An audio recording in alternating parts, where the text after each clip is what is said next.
मेरी मामी बहुत खूबसूरत और नौजवान थी। वह घर में अकेली रहती थी और मुझे अपने पास बुला लेती और अपनी तन्हाई मिटाती थी। मैं भी खुश होकर मामी के पास चला जाता और उसके साथ कुछ हसीन लम्हे बिताता। एक दिन मामी ने मुझे अपने घर बुलाया। मैं भी खुश होकर मामी के घर चला गया। मैं जैसे ही मामी के घर पहुंचा तो मामी वॉशरूम से नहाकर बाहर आ रही थी। जैसे ही मैंने मामी को देखा तो मेरे होश ही उड़ गए। मामी ने मुझे अपना वो दिखाकर। मेरी मामी बहुत ज्यादा खूबसूरत थी। वह लगती ही नहीं थी कि वह एक शादीशुदा औरत है। उस वक्त मैं अपने मामू के घर रहने आया था क्योंकि मम्मी पापा दोनों बाहर देश जा रहे थे। पहले जब छोटे मामू पापा को मुबारकबाद देने आए तो उन्होंने पापा से जाते हुए कहा कि समीर को हमारे घर छोड़ जाए। पापा ने उन्हें काफी मना किया कि अब समीर बड़ा हो गया है और अपना ख्याल रख सकता है, लेकिन वह नहीं माने। उन्होंने पापा को राजी कर लिया और मेरी ख्वाहिश पूरी हो गई। मेरे पास हमारे पुराने घर की चाबी थी जो खाली पड़ा हुआ था, जिसे मैं अपने मकान के लिए भरपूर इस्तेमाल करता था। मामी मोनिका की शादी मेरे मामा से 10 साल पहले हुई थी। मैं उस वक्त 10 साल का था, मगर उस वक्त मामी को देखकर मुझे बहुत अच्छा लगता था क्योंकि वह ना सिर्फ खूबसूरत थी बल्कि धीमे लहजे वाली और भरपूर जिस्म की मालक थी। मामा और मामी की जोड़ी मिसाइल समझी जाती थी, पर अभी तक वह दोनों औलाद से दूर थे। वह दोनों अपनी किस्मत समझकर सब्र कर थे।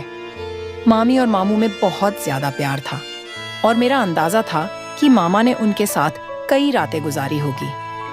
शादी के बाद मामी का बदन बहुत दिलकश हो गया था। खूबसूरत तो वह पहले ही थी, मगर अब जिस्म का हर हिस्सा अपनी तरफ झुकता हुआ महसूस होता था। उस वक्त जब मामी घर की सफाई कर रही थी और मैं टीवी देख रहा था, तब मामी ने मुझसे पूछा, समीर बेटा, आज कॉलेज नहीं जाना क्या? तो मैंने दिल ही दिल में मामी को बेटा बुलाने पर बुरा मानते हुए कहा, नहीं मामी, सेमेस्टर खत्म हो गया है ना, इसलिए 1.5 महीने की छुट्टियां हैं। मामी ने सर हिलाया और झुककर मेज पर कपड़ा मारने लगी, पर मामी का वो सब देखकर समझा नहीं आ रहा था कि क्या करूं और क्या ना करूं। मुझे मामी के घर आए हुए 2 दिन गुजर चुके थे। रात को खाने की मेज पर मामू ने मामी से कहा कि इन्हें 20 दिन के लिए लाहौर जाना है। अगर इन्हें ज्यादा दिनों के लिए बाहर जाना होता तो वह मामी को भी साथ ले जाते, मगर इस दफा मैं मामी के घर पर था तो उन्होंने अकेले जाना ही मुनासिब समझा। मैंने मामी का रूटीन और उनकी आदतों का अच्छी तरह से अभ्यास किया था।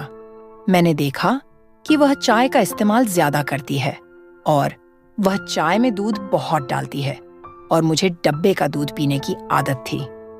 अगले दिन हम दोस्त आपस में मिलकर एक दूसरे के साथ मजाक कर रहे थे और मैं जो कुछ बकवास कर रहा था वह बहुत गंदा था। मेरी बातें सुनकर मामी बहुत हैरान हो गई। फिर उन्होंने मुझे अपना आवाज देकर अपनी मौजूदगी का एहसास दिलाने की कोशिश की। म्यूजिक की वजह से मुझे कुछ सुनाई नहीं दे रहा था। मेरी गंदी बातें काफी देर तक सुनती रहीं और फिर उठकर अपने कमरे में चली गई। शाम को मैं दोस्तों के साथ बाहर जाने लगा। 2 मामी को बताने के लिए उनके कमरे की तरफ गया। मेरे जहन में उस वक्त कुछ खास नहीं था। फिर मैं वापस आकर बेड पर लेट गया।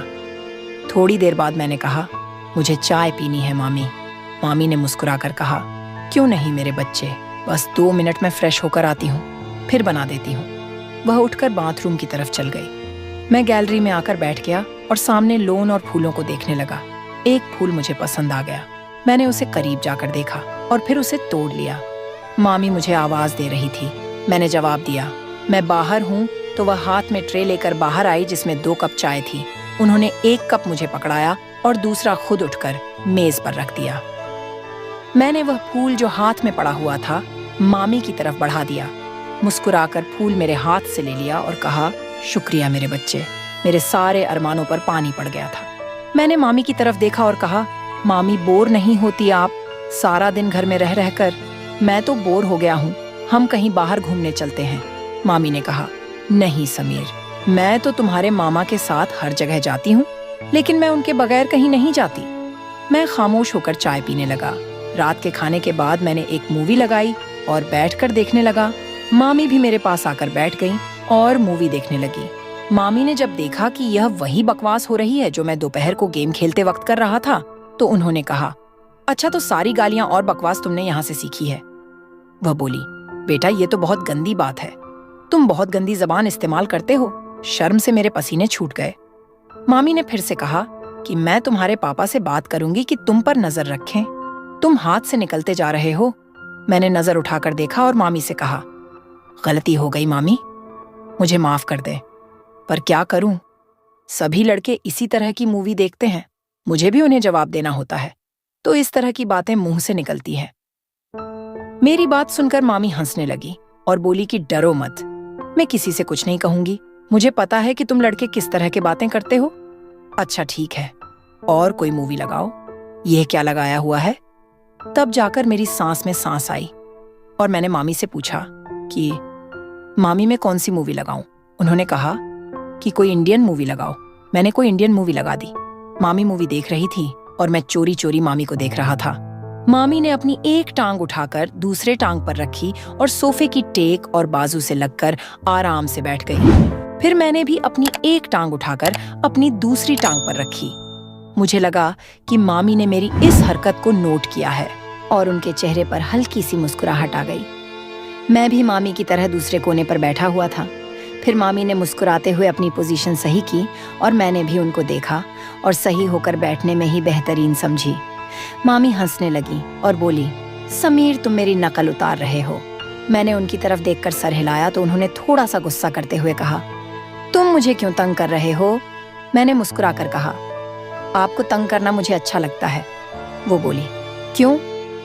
मैंने फौरन कहा, कितने दिन हो गए हैं ना, किसी की डांट खाई है ना किसी से जूते, ऊपर से आप बहुत ही बोर हैं। मेरी बात सुनकर उनके माथे पर बल पड़े थे। उन्होंने कहा, समीर क्या मैं वाकई बोर हूं? तो मैंने कहा, पता नहीं अकेला रहकर मेरा क्या होगा। मामी ने मुस्कुराते हुए कहा, तुम्हें मार खानी है तो मैं देती हूँ। वह मुझे कोई मासूम सा शरारती बच्चा समझ रही थी और ये बात मेरे फायदे की थी। शायद इसी तरह की फिजूल बातें करते करते मामी मुझे काफी नजदीक हो गई। जब रात के 11 बजे उनके मोबाइल पर मामू का फोन आया, वह उठकर अपने कमरे में चली गई।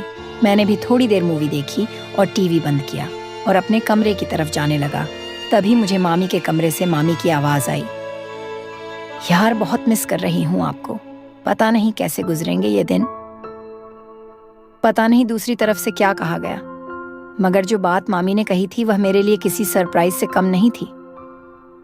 सुबह में जल्दी उठा और फ्रेश होकर किचन की तरफ गया। किचन में कोई नहीं था। मैंने मामी के कमरे की तरफ जाकर देखा तो दरवाजा बंद था, यानी मामी सो रही थी। मैंने किचन में जाकर अपने लिए चाय बनाई और फिर कुछ स्लाइस गर्म करके मेज पर बैठकर नाश्ता करने लगा। मैं नाश्ता कर रहा था, तभी मामी के कमरे का दरवाजा खुला। वह बाहर निकली।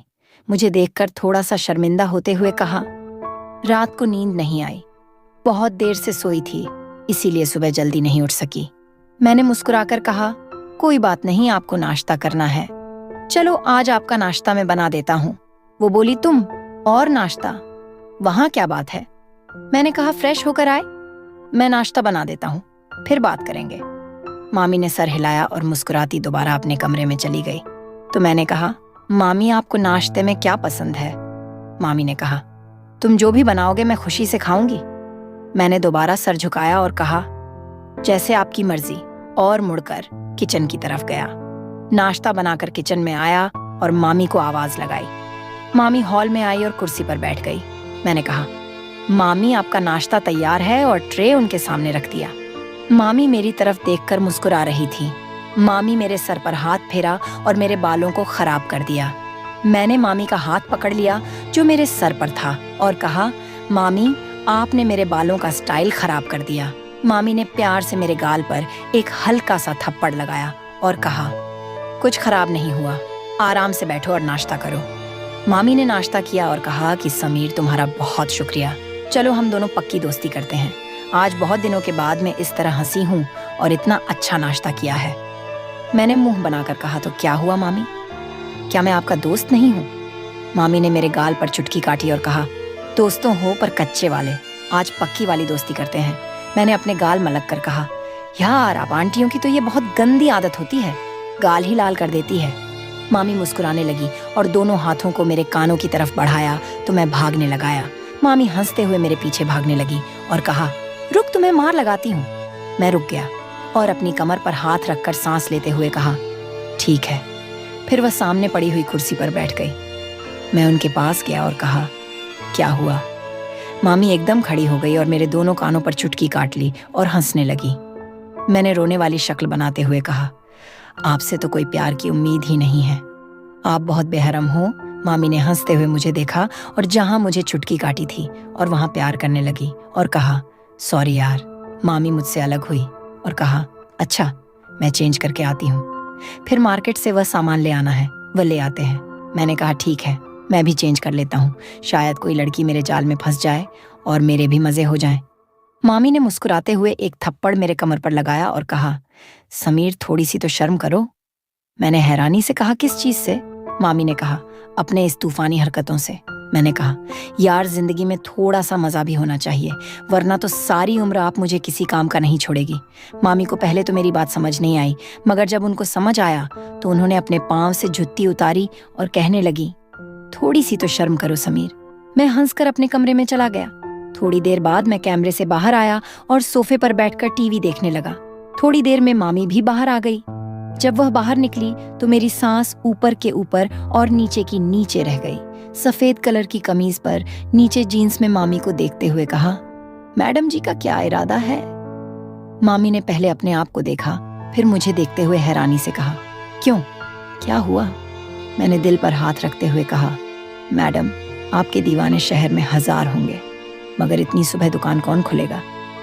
मामी को अपनी गलती का एहसास हो गया और बोली, ठीक कह रहे हो। मैंने कहा, मैडम जब आप बाहर निकलती होगी तो लोग आपको ही देखते होंगे। मामी ने मुस्कुराते हुए कहा, समीर थोड़ी सी शर्म कर, मैं तेरी मामी हूँ। मैंने भी सर झुकाकर कहा, ठीक है मामी। तो वह हंसने लगी और मेरे पास बैठते हुए कहा, बाज नहीं आओगे फ्लर्ट करने से? मैंने उनकी तरफ देखते हुए कहा, कौन बदकिस्मत आपसे फ्लर्ट करना चाहता है? मामी ने मुस्कुराते हुए कहा, माफ कर यार। थोड़ी देर की खामोशी के बाद मामी मेरे करीब आई और बोली, सच में तेरी कोई गर्लफ्रेंड नहीं है? मैंने उनकी तरफ देखा और कहा, कोई आप जैसी मिली नहीं, वरना उसे गर्लफ्रेंड क्या अपनी लाइफ पार्टनर बना लेता, चाहे पापा को समझाना पड़ता। मामी ने मुस्कुराते हुए कहा, मैं अच्छी लगती हूँ आपको? तो मैंने भी फिर किसी आशिक की तरह सर झुकाकर हल्का सा कहा, बहुत ज्यादा मामी। मामी ने कहा, तू बाज नहीं आएगा। मामी ने कहा, समीर दूध ले आओ, खत्म हो गया है। मैंने सर हिलाया और मार्केट की तरफ चला गया। वापस आकर दूध के बर्तन को फ्रीजर में रखा और मामी को बताने उनके कमरे में गया, पर सामने जो मंजर था वह पागल कर देने के लिए काफी था। मामी शायद नहाकर निकली थी और यह वक्त मुझ पर कहर बरसा रहा था और मेरी हालत ऐसी हो गई थी, टांगों में जान ही ना रही। मैं पलटने ही वाला था कि मामी ने आवाज देकर पूछा, ले आए हो दूध? मेरे हलक से तो जैसे आवाज ही नहीं निकल रही थी। मैंने सर हिलाया तो मामी आहिस्ता आहिस्ता कदमों से चलती हुई मेरी तरफ आई और मेरे चेहरे के नीचे हाथ रखकर कहा, क्या हुआ समीर? मैंने चेहरा ऊपर उठाया और उनकी आंखों में देखते हुए कहा, कुछ नहीं मामी। मामी ने मेरी आंखों में देखा और कहा, समीर सच सच बताओ, मेरा इस तरह तुम्हारे सामने आना अच्छा है क्या? मैंने सर हिलाया और दोबारा सर झुकाकर कहा, अगर आपको लग रहा है कि मैं आपकी तरफ अट्रैक्ट हो रहा हूं तो आप गलत हैं मामी।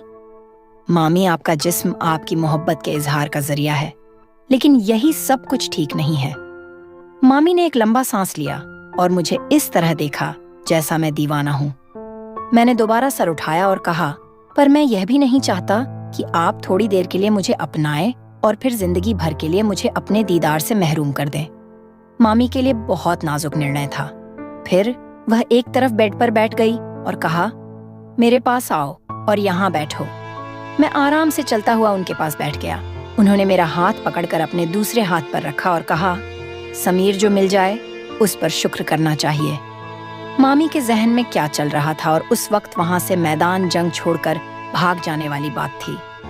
मैं सुकून से कमरे में वापस आ गया। तभी मुझे लगा कि मामी अंदर रो रही हैं। उनकी सिसकने की आवाज बाहर तक आ रही थी। मैं दरवाजे के पास गया और कहा कि आप ठीक हैं? अंदर से कोई जवाब नहीं आया, बस सिसकने की आवाज बंद हो गई। मैंने फिर पूछा, मामी क्या बात है, आप क्यों रो रही हैं? अंदर से आवाज आई, समीर मैं थोड़ी देर के लिए अकेली रहना चाहती हूँ, प्लीज अपने रूम में चले जाओ। मैंने कहा, ठीक है, आप ठीक तो है ना? मामी ने कहा, मैं ठीक हूँ। मुझे कुछ समझ नहीं आ रहा था कि आगे क्या करना है। मैं जल्दी से वापस आ गया।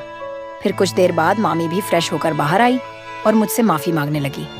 उस दिन के बाद से मैंने मामी का बहुत ज्यादा ख्याल रखना शुरू कर दिया, क्योंकि वह बहुत ज्यादा तन्हाई का शिकार हो गई थी और मुझसे प्यार करने लगी थी। मैंने फोन करके मामू को वापस बुला लिया। मामी जवान और खूबसूरत औरत थी, इसलिए वह अपनी तन्हाई को मिटाने के लिए बहुत ज्यादा तरस गई थी। लेकिन यह शुक्र है कि हम दोनों में इस तरह का कोई भी ताल्लुक कायम नहीं हुआ। कुछ दिन मैंने मजीद मामी के घर गुजार दिए और फिर मेरे मम्मी पापा घर वापस आ गए और मैं अपने घर वापस चला गया। मेरा सभी लोगों का यही कहना है कि हमेशा घर में किसी के सहारे अपनी बहन या बीवी को अकेले छोड़कर ना जाए, क्योंकि शैतान कभी भी इंसान को बहका सकता है और शैतान के बहकावे में आकर यह गलती इंसान कर बैठता है। लिहाजा यह काम करने से पहले 1000 बार सोचे, क्योंकि आप लोगों के घर टूट सकते हैं। मर्दों को गुजारिश है कि वह अपनी बहन या बीवी को किसी के भरोसे के छोड़ कर ना जाए। तो दोस्तों, अगर आपको यह कहानी पसंद आती है तो वीडियो को लाइक करें और स्टोरी कॉर्नर चैनल को सब्सक्राइब करें और बेल आइकन पर क्लिक करके इसे ऑल पर सेट करें, ताकि आपको नए वीडियो की सूचना तुरंत मिल जाएगी। धन्यवाद।